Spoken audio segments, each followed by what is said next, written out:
కథ బంగారు మనసు. పునఃకథనం డాక్టర్ ఎం హరికిషన్ గారు.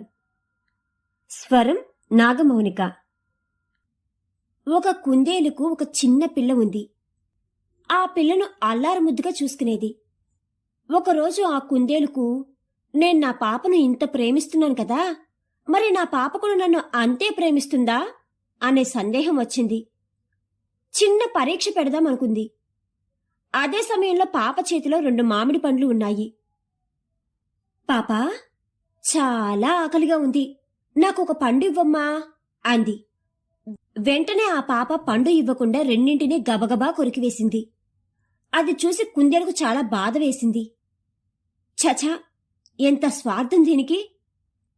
నేను ఎక్కడ తింటానో అని 2 పళ్ళు కొరికి ఎంగిలి చేసింది అనుకుంటూ అక్కడ్నుంచి బయటకు వచ్చింది. దానికి కళ్ళల్లో నుంచి నీళ్లు వచ్చాయి. అంతలో చిన్న కుందేలు ఒక మామిడి పండుతో అక్కడికి పరుగున వచ్చింది.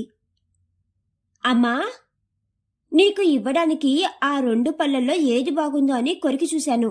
ఇదిగో, ఈ పండు చాలా తీయగా ఉంది, ఇది నువ్వు తిను, బాగా లేనిది నేను తింటా అంటూ చేతిలో పెట్టింది.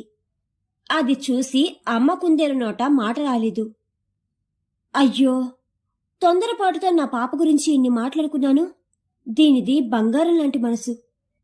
దీనిదే కాదు, పసిపిల్లలందరివి బంగారు మనసులే అనుకుంటూ పాపను దగ్గరకు తీసుకుని ముద్దు పెట్టుకుంది. బంగారు మనసు అనే ఈ కథ కనుక మీకు నచ్చినట్లయితే please like, share and subscribe to our channel.